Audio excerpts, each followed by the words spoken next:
This is IAQ Radio, Indoor Air Quality Radio, the voice of the indoor air quality industry, with your host, Radio Joe Hughes, and the Z-Man, Cliff Zlotnick. And now, Radio Joe Hughes. Good day and welcome to IAQ Radio Plus. We've got a great show for you today on episode number 550. This week we welcome the restoration lawyer Ed Cross, Charlie Cassani, and Dave Robbins. We're calling this Maturing of the Industry, part 3 of a 4-part series. This week we're going to talk about the rise of the AGA. The AGA is RIA's Advocacy and Government Affairs Committee, and we've got the chair and 2 members of the committee joining us here today. But before we get started, we want to thank our platinum sponsor. IAQ Radio Platinum sponsor is John Don Products, where restoration and abatement contractors shop. Visit them at jondon.com. That's JONDON.com. I also want to thank our gold sponsors, Particles Plus, Healthy Indoors Magazine, Gray Wolf Sensing Solutions, and AEML Inc. Laboratory. And of course, our association sponsors, CIRI, the Cleaning Industry Research Institute, the Indoor Air Quality Association, and the Restoration Industry Association. And now you can win a cool prize. It's time for the IAQ Radio Trivia question. Be the first to correctly answer. Simply email your answer to czlotnick@cs.com. Or if listening live, just text your answer from your computer. And now, here's the Z-Man with this week's IAQ Radio Trivia question. Hello, everyone. Congratulations go out to John Lapotier, IAQ Solutions, Orlando, Florida, for being first to identify the year 1939 as the year the AIHA was founded. The IAQ Radio Trivia question for today, Friday, June 14, 2019, has been sponsored by Ideas, a solution chemistry company providing unique solutions to odor removal, surface cleaning, and decontamination problems. Here's today's trivia question. What is the origin of the term lobbying? Back to you, Joe. All right, Cliff, great show today. We're going to do some quick intros. We've got Ed Cross, the restoration lawyer, has built a successful law practice that specially caters to the needs of insurance damage repair contractors and remediators. Ed is well known for his risk management advice, cleaning and restoration contracts, and related forms available from and or for purchase on his website at edcross.com. Ed is the chair of RIA's Advocacy and Government Affairs Committee.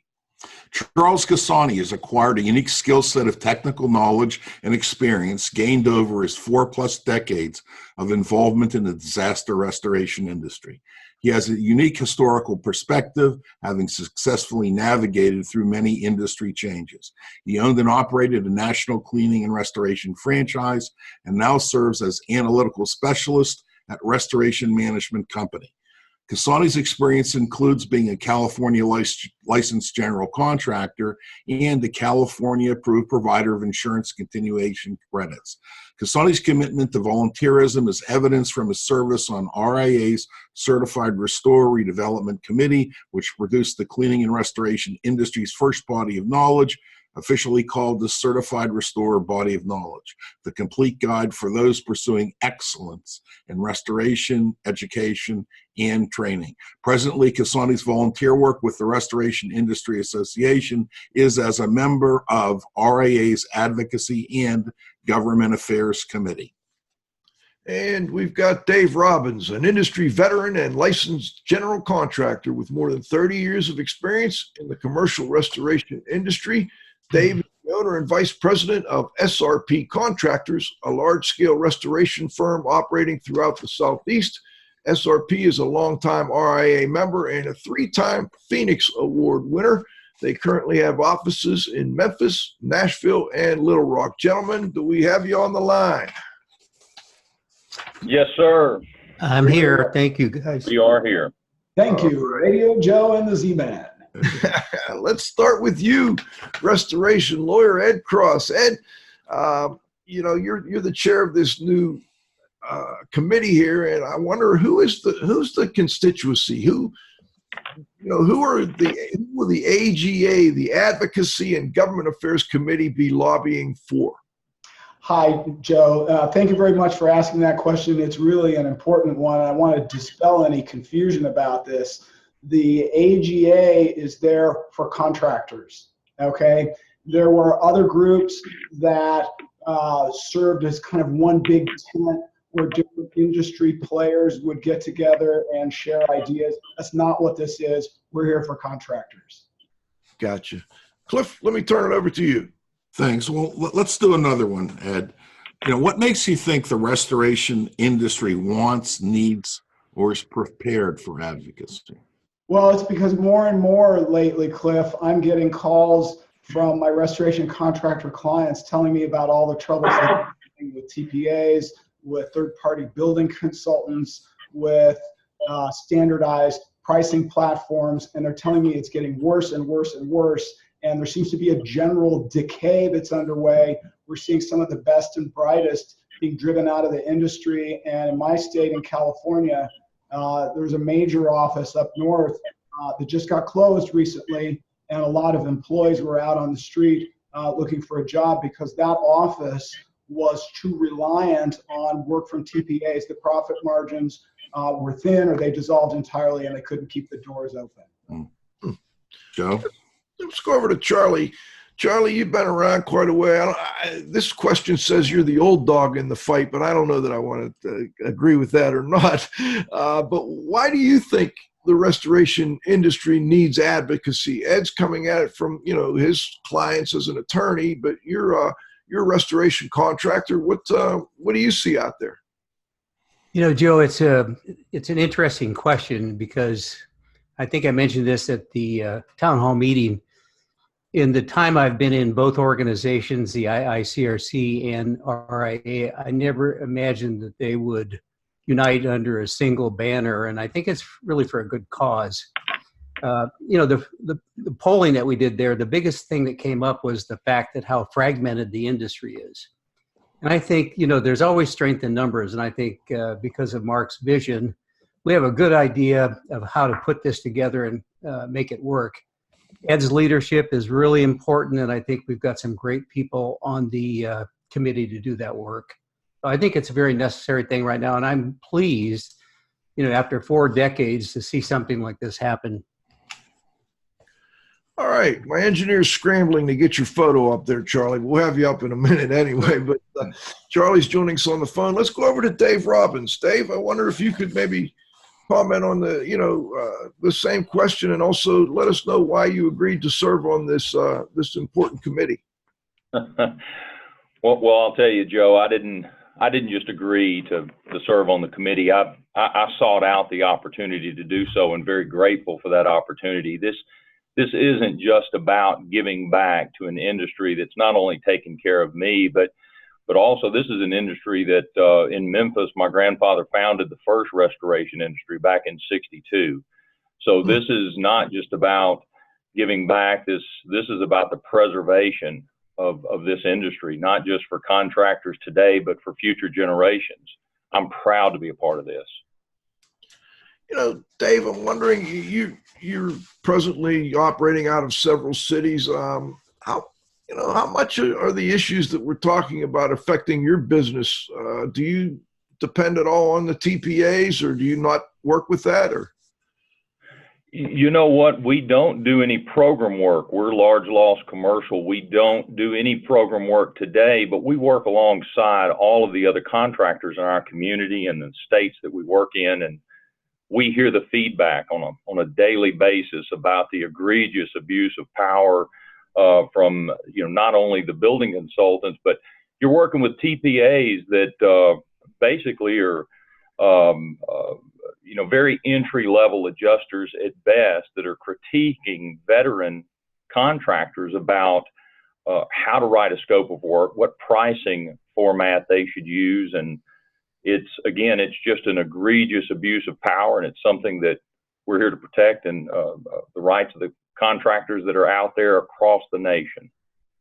Okay, Cliff, let me turn it back over to you.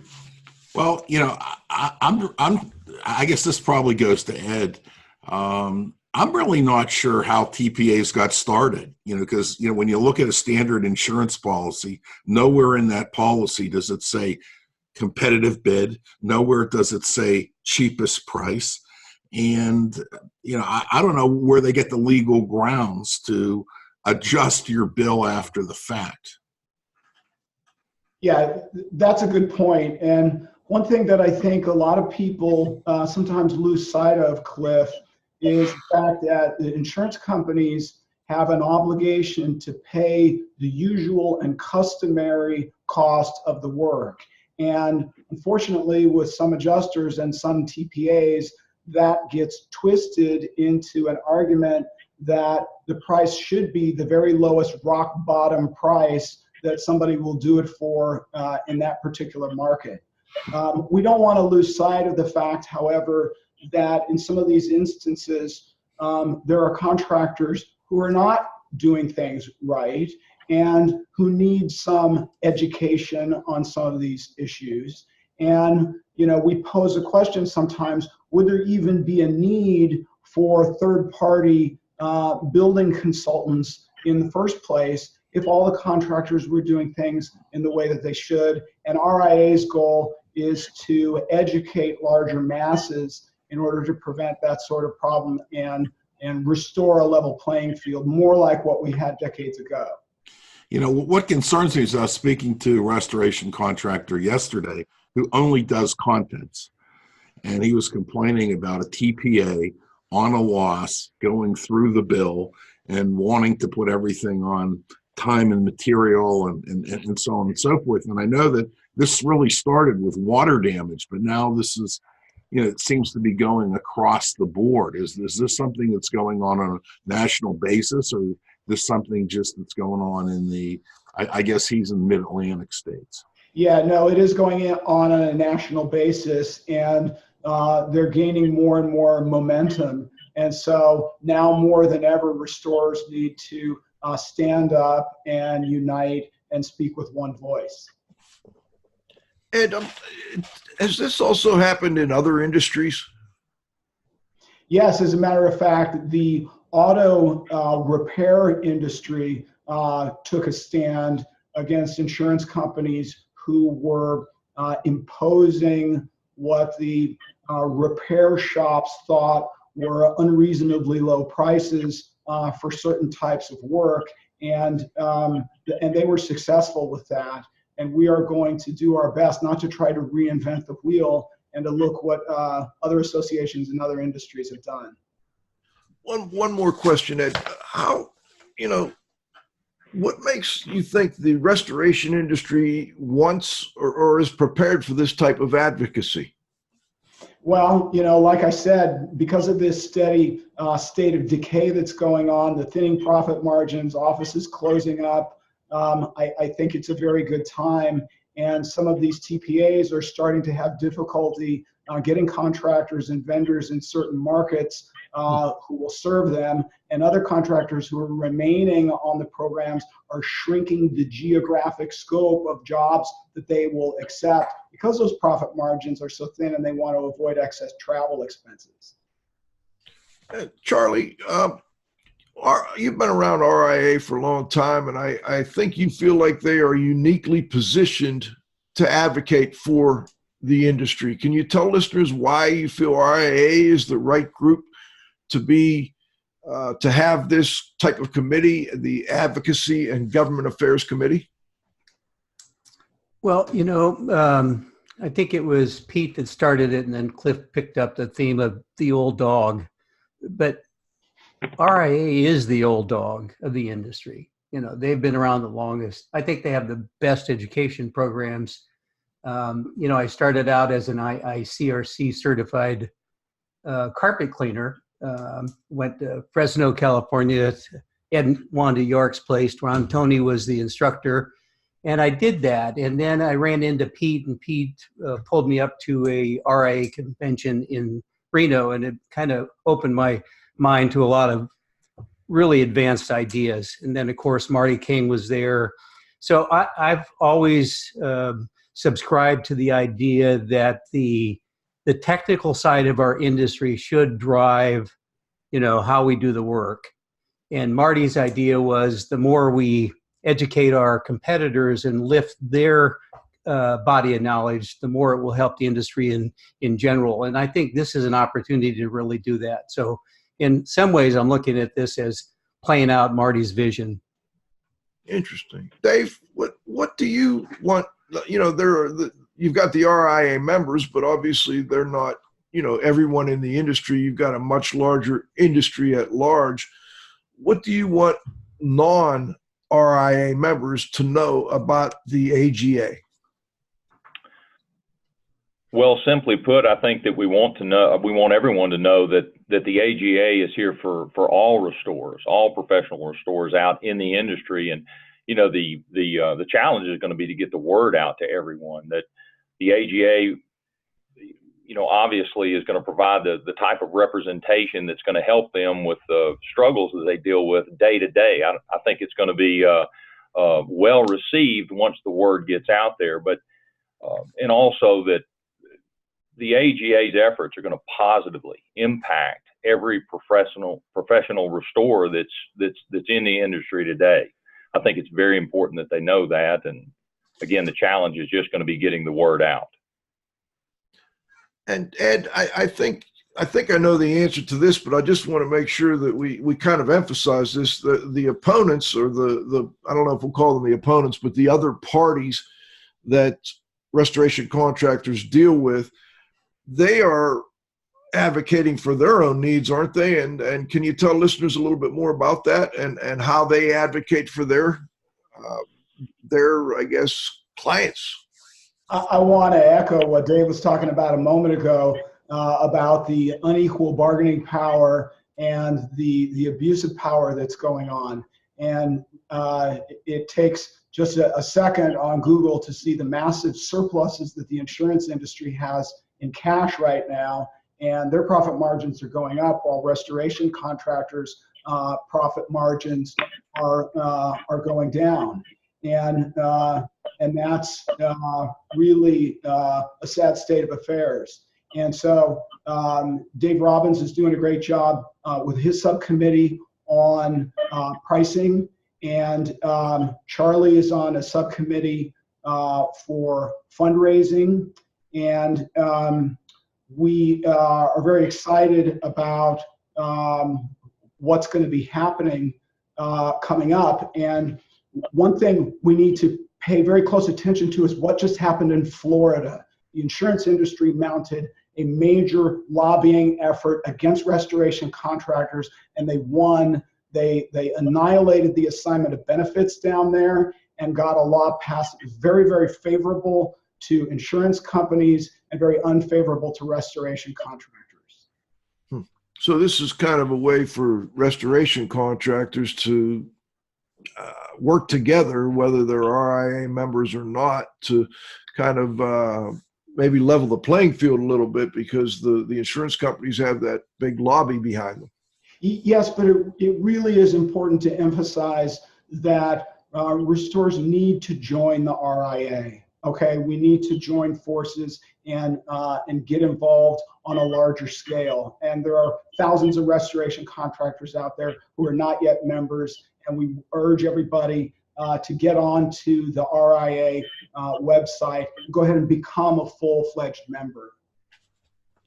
And Charlie, you mentioned earlier that you started out doing IICRC. By the way, I believe the instructor for your course was the answer to one of Cliff's recent trivia questions. I believe he was the first IICRC instructor. Is that right, Cliff? That is correct.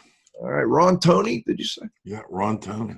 All right, but anyway, Charlie. Excellent guy. Yeah, he is. He's a good guy. He's fun. I think a lot of people feel like, they're a member of the IICRC, and there's really no membership there. So really the membership group would be the RIA. And I think it's important that you get people involved with your effort, but also get involved within the RIA. What do you hope, Charlie, this is to you, what do you hope this advocacy will change for folks like you that, run these companies? I mean, what type of change do you hope to see? Boy, that's a multidimensional question. I think the biggest thing is just that there might be some sort of a united front that, you know, actually advocates and lobbies for a more level playing field for restoration professionals. As it is right now, you know, we don't have a lot of leverage divided as we stand. And I think if there is a united front, I'm very encouraged at what Ed mentioned. That's the PERC issue, the Property Insurance Restoration Forum. I think that's a great idea, and I have been attending those meetings because of that. So I would think that if we could replicate what the auto industry did, it would help us tremendously get into one system. Cliff, let me turn it over to you. Well, I guess, have you ever thought of doing something by uniting with the auto industry? Because, you know, contractors in one service area for insurance companies, contractors in another, seeing how they've already got it going, it would almost seem that might make sense to, you know, join efforts with them. Yeah, I mean, I think we can definitely learn by example. We don't want to bite off more than we can chew and get off of our focus. And that's one thing that we want everybody to know now, is that the RIA is going to stay keenly focused on a specific mission and not get distracted with side issues. You know, you mentioned, and I want to turn this over to Dave. Ed mentioned a pricing subcommittee. What is the pricing subcommittee doing, Dave? Well, you know, currently we're preparing some information. We're doing some research and preparing information for Ed to take with him when he visits with the good folks at Xactimate to talk to them about several different topics. But currently we're really focused on that, and I can expound on that if you'd like. Well, let's shoot. Yes, I'd like that, but also before we do, let's shoot over to Ed for just a moment. Ed, pricing is a touchy subject, both, you know, for restoration contractors, but also for associations. You have to be careful in how you handle that topic. Can you talk a little bit about that for listeners? Yeah, you know, you have to be careful about how you handle it, but you know what? The time for a milquetoast attitude is over, and RIA is now in a position where we are going to be a lot more assertive about these sorts of things. We're going to be taking specific positions on key issues that are in dispute. For example, we're deeply into an analysis right now about overhead, and where does this concept of 10% overhead come from? And what a lot of people don't realize is that Xactimate does not mandate 10%. Xactimate never said, oh yeah, it's supposed to be 10%, or they think that's fair. And what we know is for most contractors, their overhead is a lot more than 10%. So there's going to be a new attitude from RIA coming with specific positions on controversial issues, and it's going to be a new face to RIA like people have never seen before. Well, Ed, now go ahead, Dave. Oh, go ahead, Cliff. Oh, Ed, speaking of that, you know, it's been, I don't know, 6-8 weeks, something like the AGA's been meeting and operating and so on and so forth. And I'm an old dog like Charlie. I'm older than him, and I'm probably more impatient than him. So what I'd like to know is, you know, can you report anything? You know, like what's going on? What's been accomplished? You know, has anything of significance occurred? Yeah, a lot of things of significance have occurred and are occurring on a weekly basis. We are in the process of gathering the 3 key components that we need for this initiative to succeed. We need people, we need ideas, and we need money. Okay, the people are going to do the volunteer work. They're going to do the research and the outreach. We need ideas about which issues are most important, and we are triaging those. We need money in the form of investments, which people can make right now on the RIA website, and that's going to go toward research and experts. We have formed a fundraising committee, and I'm delighted to report to everybody that Warner Cruz of JC Restoration is the chairman of the fundraising committee and is putting together a fantastic team of people on that end. We've got Dave Robbins, who is handling the pricing end of it. We have arranged for a meeting coming up, as was alluded to, with Exactware, where we're going to sit down and roll up our sleeves and talk about some of these perceptions that restorers have about errors and omissions and misleading things in the software, and what Exactware can do to convey to the insurance industry more accurately how that software is supposed to be used. We have collected commitments from nearly 100 restorers all across the country for things they want to do to help contribute, and they're putting the word out. We've established a social media presence, and we are in the process of formulating the initial plans that will ultimately lead to a lobbying effort and a lot of other things. I don't want to commandeer all the time here, but Okay. that's a short overview of it. And we've raised a significant amount of money, by the way, already. Good. And we've just started to scratch the surface of this. Good. Let's go to Charlie on that. Charlie, what is your are you satisfied so far with RIA member response to this new AGA committee? Yeah, it was a little surprising to me to see how effective it really was. And I had a nice talk with Mark Springer about this, and we talked about the fact that, right now we're looking for small investments, and they started out with if every RIA member contributed $100, it would fund us for the first 6 months to a year. So it's not a lot of money that's being requested. It's more or less the involvement, and with the investments, we're hoping to be able to show them some results, and then we can move forward with, I think, the larger contributions that I think are out there. So that's, we're just at the beginning of that, Joe, but I'm really happy to tell you that it's been a really successful campaign so far. Great. Dave, you had mentioned that you could expand a little on the pricing subcommittee. I know Ed touched on that pretty well, but I want to make sure you get a chance to add anything that maybe Ed missed. Well, as far as, I think Ed covered it pretty well, but specifically there are some things that we are doing to just provide some hard data, some insights, so that we can ultimately better educate the contractors that are out there today, so that not only they know what they're up against, but we're going to give them the enough information so they can make great decisions moving forward on how they're going to handle their business, how they're going to handle the people that are challenging them on a daily basis, and just to improve their overall quality of life as it relates to the work that they perform every day. I'm not that familiar with RIA's educational programs. I'm somewhat familiar, but I'm wondering, how will you get this information out to the members? What form are you planning? Do you have like webinars going on, or are you sending it out maybe in the magazine? How do you plan on getting this information you're collecting out to the membership?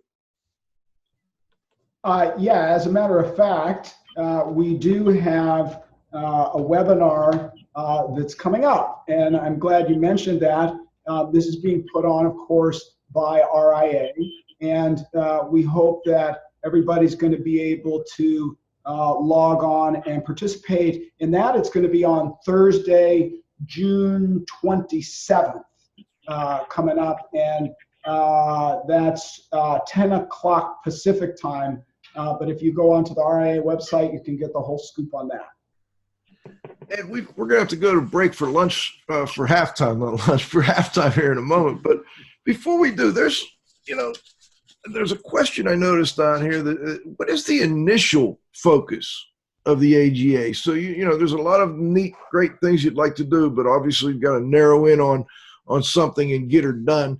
What's the initial focus going to be? Yeah, well, like I said, it's gathering people, ideas, and money. And Pricing is number one on my personal list because I'm in the business of collecting money for restoration contractors and also raising money. So fundraising and pricing are the main initial points we're looking at right now, but there's so much more. Very good. Gentlemen, we're going to stop and thank our sponsors. We'll be back in 90 seconds with the second half of our interview. We've got the restoration lawyer, Ed Cross, Charlie Cassani, and Dave Robbins talking about the maturing of the industry and the rise of the Advocacy and Government Affairs Committee at the Restoration Industry Association. IAQradio Platinum sponsor is John Don Products, where restoration and abatement contractors shop. Visit them at jondon.com. That's JONDON.com. Gold sponsors are Particles Plus Engineers and Manufacturers of feature-rich particle counters and air quality monitoring instrumentation. Learn more at particlesplus.com. Count on us. Healthy Indoors Magazine, a free online digital magazine for industry professionals and consumers. Subscriptions available at healthyindoors.com. And AEML Laboratories, free FedEx shipping, great pricing, same-day results, and never a rush fee. Learn more at AEMLinc.com. Gray Wolf Sensing Solutions, who use advanced sensor software technology and embedded computers to provide superior environmental test instrumentation. Visit them at wolfsense.com. Association sponsors are the Indoor Air Quality Association, a multidisciplinary organization dedicated to promoting the exchange of indoor environmental information through education and research. Learn more at IAQA.org. And RIA, the Restoration Industry Association, the granddaddy of the restoration industry. Network with leaders. Learn more at restorationindustry.org. CIRI, the Cleaning Industry Research Institute. See more deeply through science and research. Learn more at ciriscience.org. That's CIRI science.org. Okay, we're back for the second half. We've got Ed Cross, Charlie Cassani, and Dave Robbins. Ed, I want to get a quick question in for you. RIA has a real nice membership, and I forget the number, but it's not important at the moment. But I understand, from my understanding of the industry, a large segment of the industry are franchisers. And I'm wondering what you're doing to reach out to the franchise operations to assist with this AGA Government Affairs Committee. We are well underway with that, Joe. I'm glad you asked that question as well. It's very, very important for the franchisors to get on board with that. We are having conferences at the executive level with some of these franchisors, and others will be coming soon to help them understand with a little bit more detail about what we're pursuing and how it's actually going to help them as well as their franchisees. And the goal is not just to put more money in the contractors' pockets, as I mentioned in our last show, but rather to achieve a level playing field so it's fair for everyone.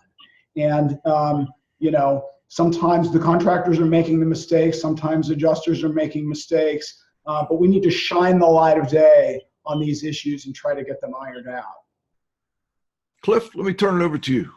Okay, Charlie, I've got a question for you. How is RIA reaching out to the thousands of contractors that are unaffiliated and are not members of RIA or members of a regional organization or whatever?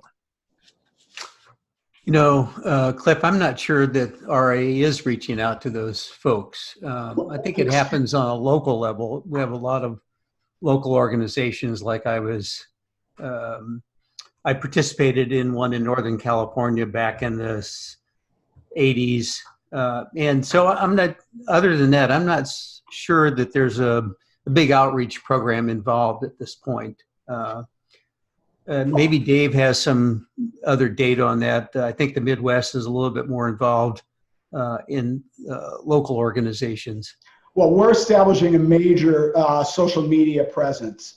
And it's happening on Facebook, it's happening on LinkedIn, it's happening on the RIA Content Hub, it's happening with all of the major publications. We're in a very unique position with what the AGA has here, unlike anything I've seen in the decades that I've been involved in this industry, because we've got universal agreements across the board with all the major publishers that they're going to cross-publish the reports that come out of our committee. So you're going to be seeing the reports, the identical reports appearing in Cleaning and Restoration magazine, in Restoration and Remediation magazine, in Clean Facts. And I've never known of any situation where they have all non-exclusively shared that kind of information and put it out. They see it as something that's so important to the industry that we're going to have blanket coverage with that.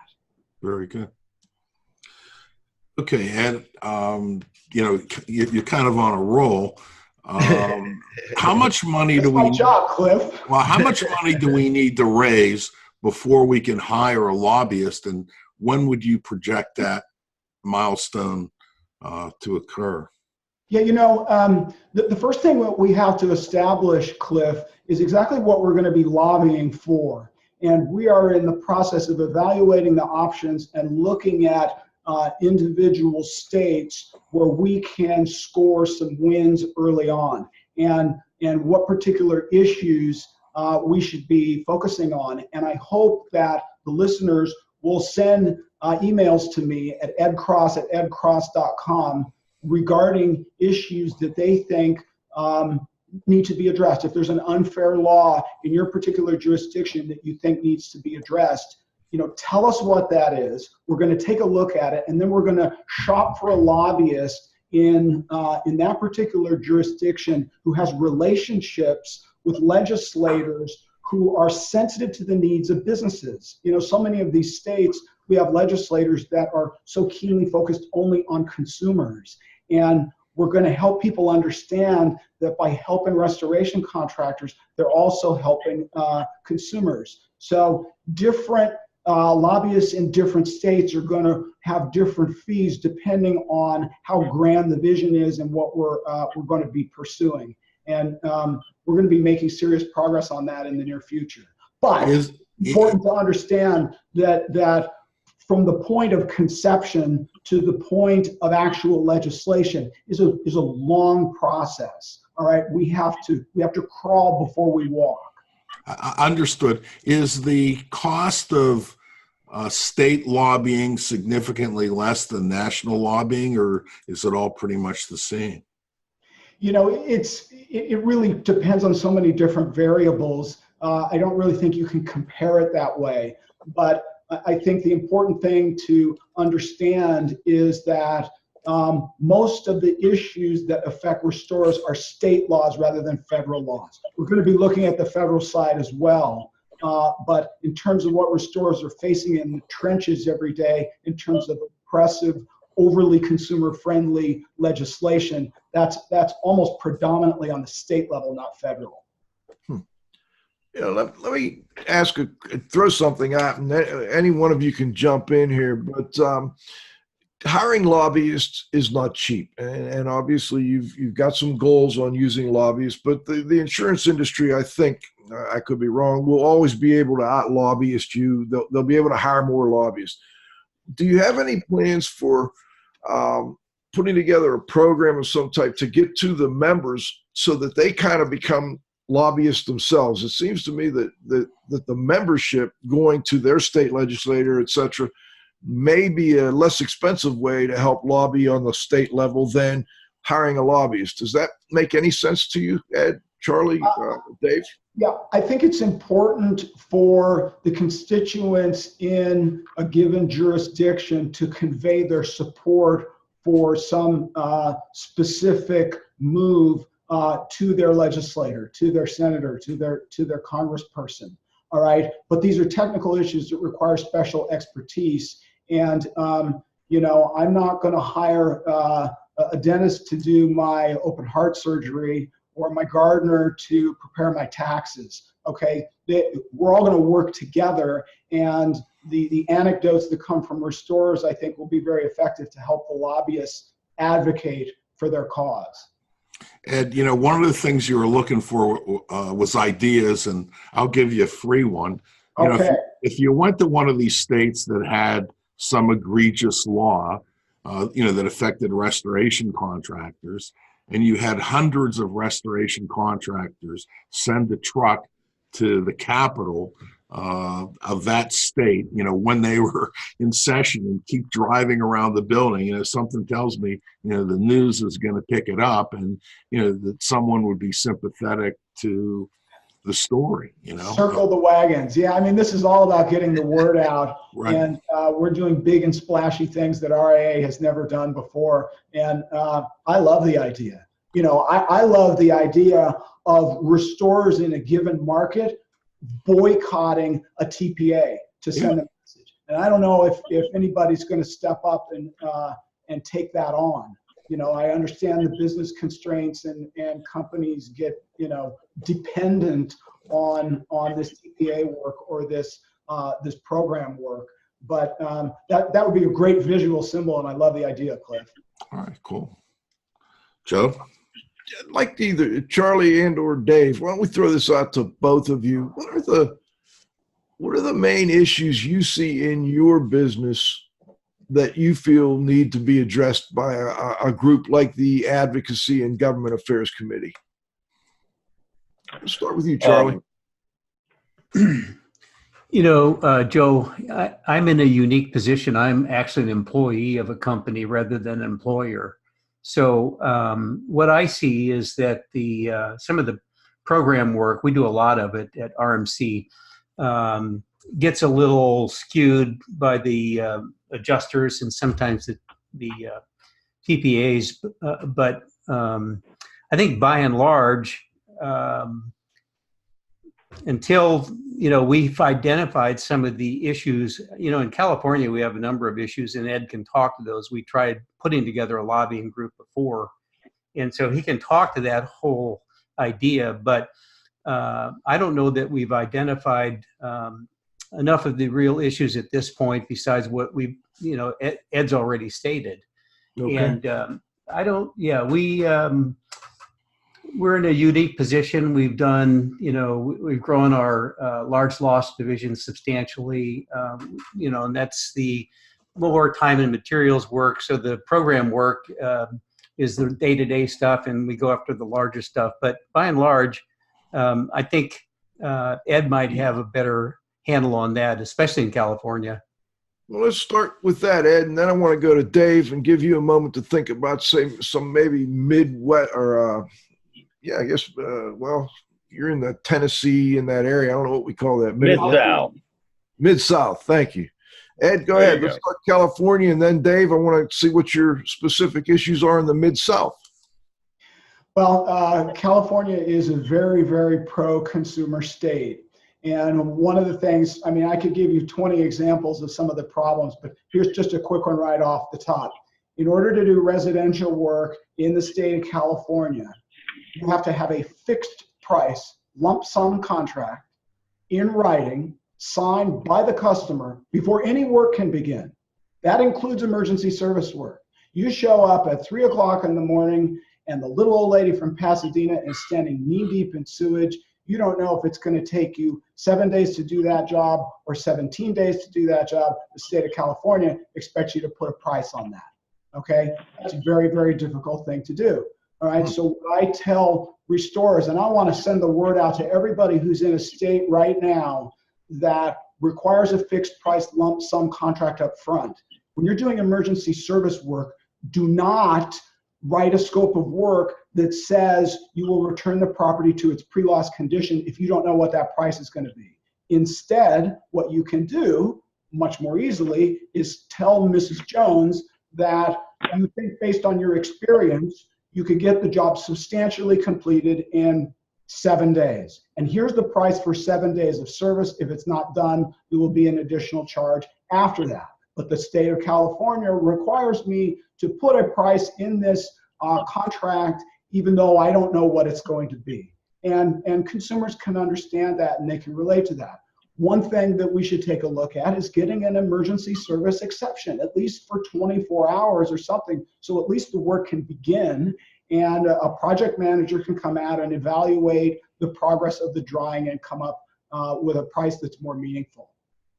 Excellent example, Ed. That helps me a lot. Dave, what about a local issue in your area? With anything in particular that your company runs across that you'd like to see this type of committee address?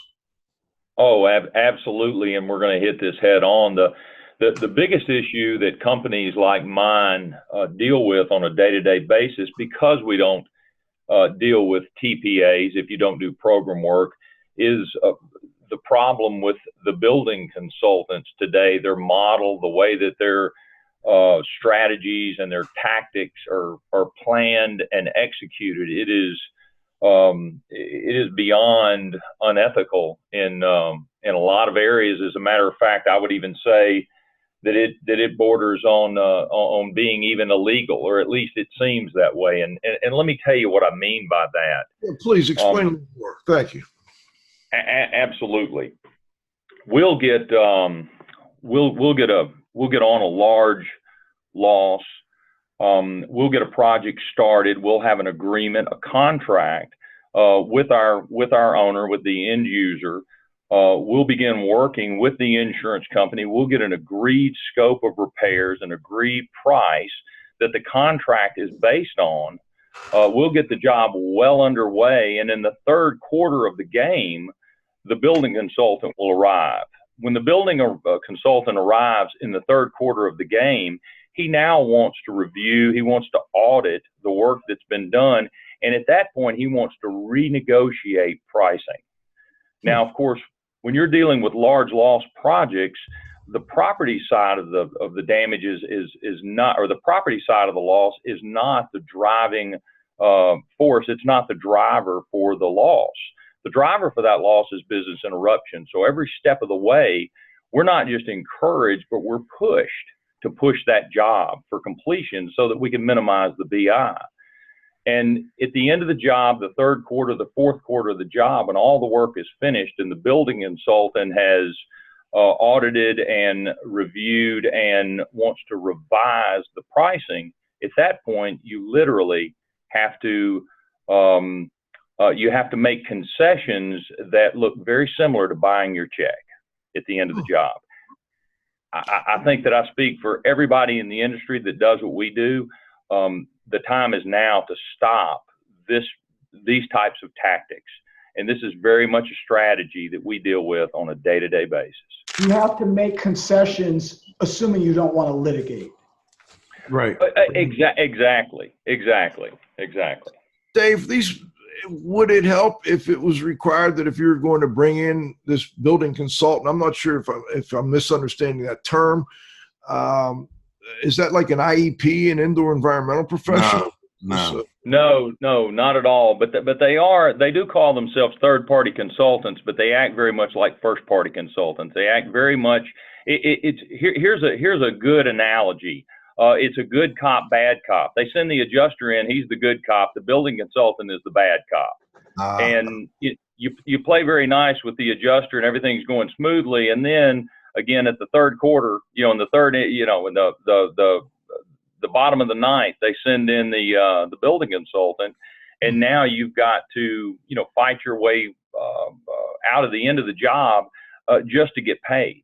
And in many instances, depending on the size of the loss, it could be hundreds of thousands of dollars. They're not just asking you to concede, but they're expecting it, and they're holding your check hostage in order to get what they need or what they want. Now, just to help me understand a little better, would it help if they were going to bring in a building consultant or third party of some type? Would it help if that was required to be right at the beginning of the job? Well, that's in some instances that does happen, and I'm not here saying that all building consultants function in this capacity, but I am saying that it seems to be more of a trend in the industry.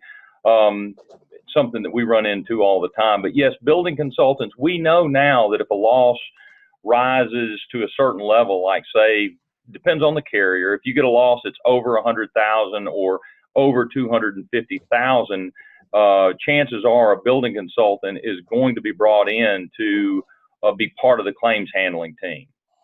Could I jump in here real quick with something I think is very important? There are now building consultants who work for the contractor, and Justin Willits is a great example of that. I think there's a phenomenal business opportunity out there, particularly for veteran restorers and project managers, people nearing retirement, people who are interested in becoming consultants or maybe slowing down in their career a bit, to become the consultant who works for the contractor to counteract what we're seeing, because we're kind of outnumbered. You've got an adjuster, you may have a TPA involved, or a building consultant, and then you've got a contractor standing there alone getting beat up by these people. Hire your own building consultant to go talk to their guy. Gotcha. But then that's going to cost you, right? I mean, you can't charge that back to the insurance company, or can you? Well, yeah, it's going to cost you. It probably doesn't make sense on small losses to do it. But the point is, we have to show that we are willing to fight fire with fire. Gotcha. Cliff, hey, let me add one last thing to that, if I may. Yes, it will cost you, but it won't cost nearly as much as the loss you're going to take if you concede to what the building consultant is trying to make you concede. Exactly. I see. And that was Dave. Pay for themselves. Yeah. Just like a good lawyer will. Charlie, you want to add anything to that? That was very interesting for me. I'm aware that this happens, but I was kind of more aware of, like, after you're done, you get this final invoice in, and then the insurance company sends it to someone to review that final. That's kind of what I thought you were talking about. Or is that one and the same? You know, I only get involved in those types of situations after the fact. And I just try to help out with the technical information, and most of the time that works. Sometimes it doesn't, but the bottom line to that is you have to be prepared to wait a long time to get paid. The last one was about a year. Interesting. Cliff, Yeah. turn it over. Go ahead, Ed. Do you want to add to that? Yeah, I mean, some of these consultants are turncoats who used to work for restoration companies, and they know just enough to be dangerous. And sometimes they're actually on site, and they're looking at the job. But one big mistake they made that they cannot justify is not speaking to the contractor, not interviewing the first responder to find out, hey, tell us more about the condition you saw, the extent of the loss. They are Monday morning quarterbacks, and they're doing a disservice to everyone in the process. Interesting. Cliff, let me turn it over to you. Well, the thing that bothers me the most is when someone utilizes their certified restorer designation to be a PLB, which is a professional lowballer, because essentially that's what these guys do. You know, after the fact, they come in, as Dave said, in the third quarter, and they want to see your time cards, and how do we know you use this many gallons of paint, and there's too many paintbrushes, and it's just. It's horrible. Anyone that's been there, it's a gut-wrenching experience, because, as Dave said, everything is about reducing business interruption. That drives up costs. They want overtime. They want 24 hours, round-the-clock service on weekends and on holidays, and so on and so forth. And then the insurance companies don't want to pay the labor rates, and so on and so forth. It's not a good position to be in, and I know it's hurt some companies financially, and it's put some companies out of business. But again, I don't know where it's legal, and I don't know why it was never litigated before, or successfully litigated before. It's because the industry's been too fragmented, and we haven't gotten together to get our collective act together, and that day is over. Okay, good. Gentlemen, we're running a little low on time here, and there's one more question I want to make sure we ask before we ask our final question, which is always if you'd like to add anything. But the AGA committee is about 6 weeks old now. What can you guys, you've got to build a little excitement. You've got to get people interested. You've got to get them to volunteer. You've got to get them to put in some money. What can you tell them you've done so far in 6 short weeks that will get them a little bit excited about this committee?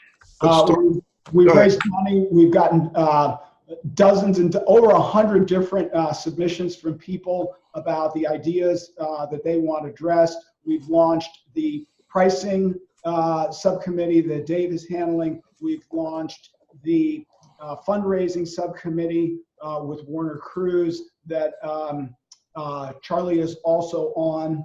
And we've got some excellent coverage. If everybody would please go on to restorationindustry.org. Across the top banner there's a button for advocacy. And if you go on there, you click on that, you're going to see more about what we've done and how you can get involved. Many hands make light work, and it's really important that we take advantage of strength in numbers. There are thousands of restoration companies across the country, and we're not asking for a gargantuan contribution of time or money from any of them. There's a commitment card that you'll see on the website there, which has some boxes for people to check. If they can make some phone calls, if they can invest a little bit of money. There's a box on there that every single restoration company in the country can check. There's something that you can do, even if it's small. The aggregate of this is going to add up to something very powerful. Please go on to restorationindustry.org and click on the advocacy menu. And we also put the link to that advocacy menu on the show announcement right under the name of today's show. Cliff, anything you'd like to ask before? Yeah, one other thing, Ed, another suggestion for you. I think it is all about advocacy, but, sometimes the best way to get there is for people to know that you're going there. And it would seem to me that somehow public relations would be a way to get there. Consider having some sort of budget for it or some committee assigned to it or whatever, because it's just an excellent way to do it. It's a lot less expensive than advertising, and it's probably a lot less expensive than lobbying as well.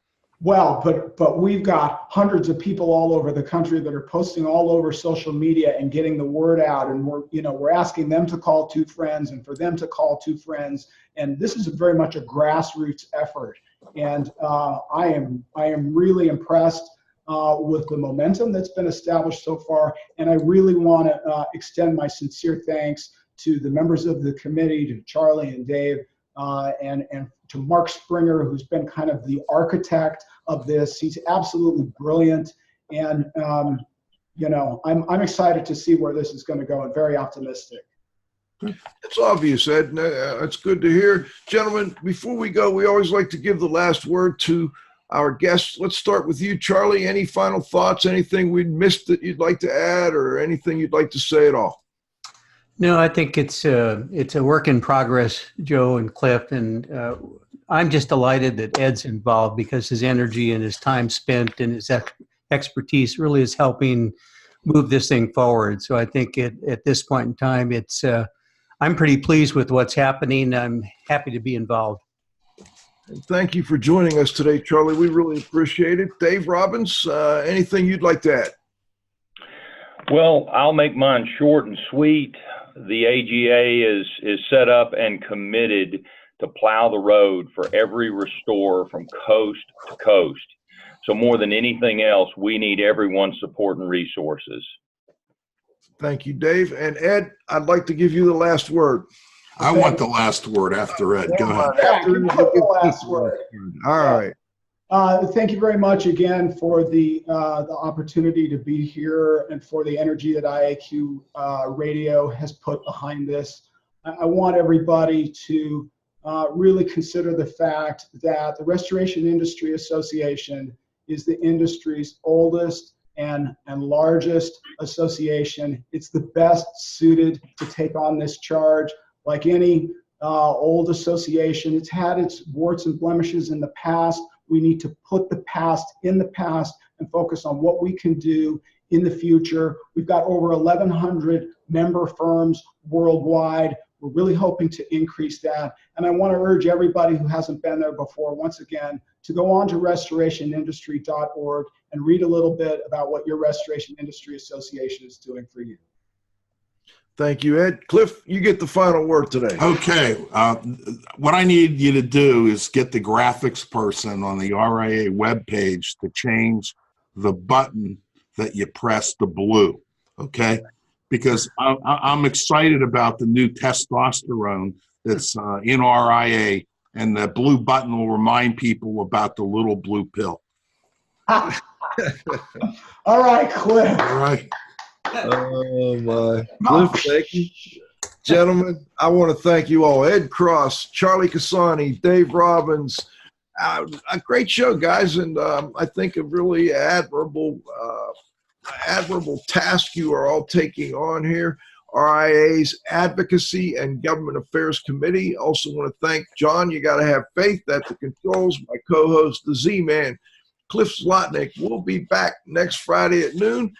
And also, of course, our growing group of loyal listeners back next Friday at noon, June 21st, with the next episode of IAQ Radio Plus. For IAQ Radio, I'm Spike Reed saying thanks for listening.